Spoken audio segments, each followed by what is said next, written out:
我们现在去买一台洗衣机，早上把那个桌子跟床都已经装好了，现在去买一台洗衣机，走。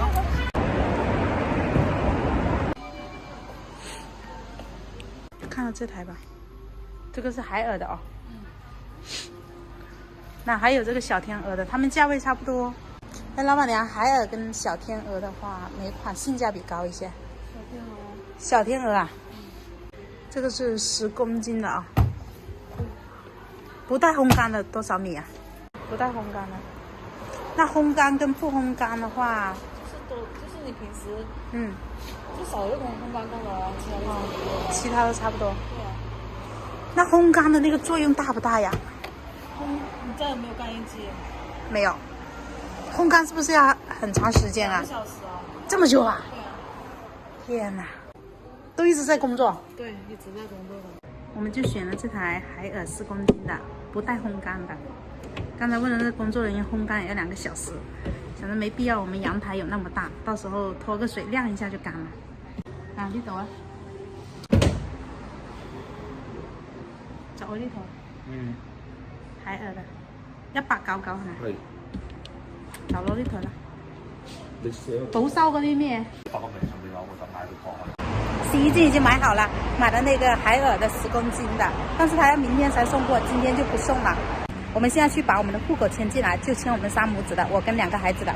孩子爸爸说他的户口暂时不迁先，就迁我们3母子的。我们买房子主要是为了孩子上学的，现在马上到期末了，就是我家哥哥可能还要转一次学，就是转到我们房子的那个学区那边去，但是这个学位听说特别紧张的，我们也想去试一下。如果我们住那边，到时候到这边上学的话是很远的，真的挺远的，兜一个大圈。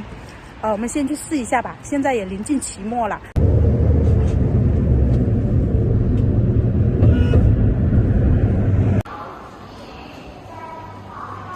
先到这边来拿一个号。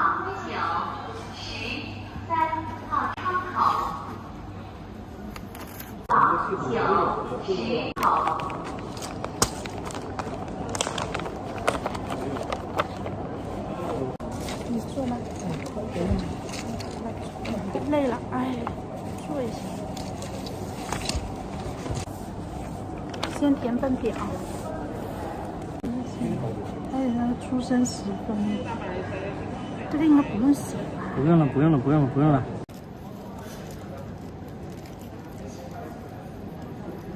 还有2天就搬新家了，我们还有好多事没做，那些碗啊、碟啊都没有买，网线也没有拉。今天就只是把家具拉上去，还有那个买了一台那个洗衣机。今天的话就把那个户口给迁进来，等会的话去拉一个那个宽带。现在我们不知道拉什么宽带，不知道是拉电信的还是拉移动的，等会去看一下这2家对比一下，看一下哪家价格比较实惠一些。明天呢就去买一些碗碗碟碟，后天的话就要提前煮菜了，就是煮一些能放的菜，比较麻烦的菜，后天就先煮。然后这2天的话真的安排的满满当当的哦，特别的忙，就是没有一点点的时间。现在我们马上就拥有城市户口了，开心。好了，我们的户口已经办好了，但是要半个月之后才能拿到那个户口本。好了，这期视频分享到这里，拜拜。